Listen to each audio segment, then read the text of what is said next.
ببین میدونم دغدغه 90% شما تریدرها ساخت استراتژی معاملاتیه که من قراره توی 60 ثانیه ساخت استراتژی معاملاتی کامل بهت یاد بدم. ببین ساخت استراتژی معاملاتی 4 مرحله داره. مرحله اولش تایم فریمه.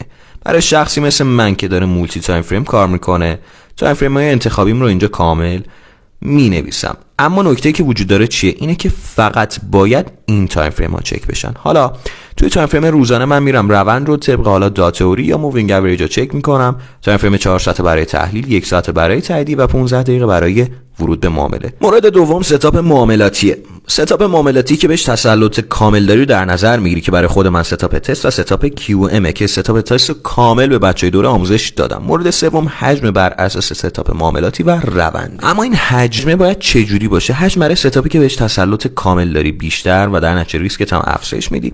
اما حجم برای ستاپی که وین ریت پایینتری داره و تسلط کمتر داری باید کاهش پیدا کنه و ریسکت رو هم کمتر بکنی یا اصلا تریدش نکنی.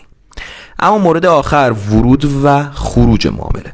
برای ورود معامله بر اساس تایم فریم ورودت که میشه 15 دقیقه که اینجا گفتیم و همچنین ستاپ معاملاتیت اتفاق میفته.